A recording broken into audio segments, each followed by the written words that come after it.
පුතා ජීවිතේ දිනපු හැම මිනිස්සයම දිනලා තියෙන්නේ ඒගොල්ලන්ට තිබ්බ හැකියාවන් තුනක් හින්දා. පළවෙනි හැකියාව තමයි ability to start.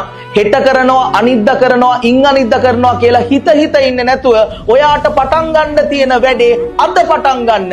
මේක තමයි හොඳම මොහොත පටන් ගන්න. ඒකින්ද ඔයාට ability to start තියෙනවා නම් ඔයාගේ සාර්ථකත්වයේ පළවෙනි ස්ටෙප් එක හරියනවා. දෙවෙනි ස්ටෙප් එක මීට වැඩිය අමාරුයි. ඒ තමයි ability to continue.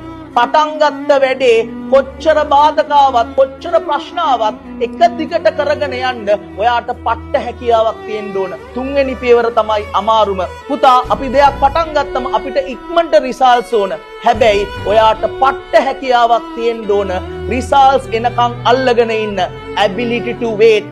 අන්න ඒ වගේ රිසල්ට්ස් එනකන් තමන් පටන් ගත්ත දේ කොච්චර කරදර බාධක ආවත් කරගෙන යන මිනිස්සු ජීවිතේ කවදාවත් පරදින්නේ නෑ පුතා. ඔයා ජීවිතේ දිනනවාමයි.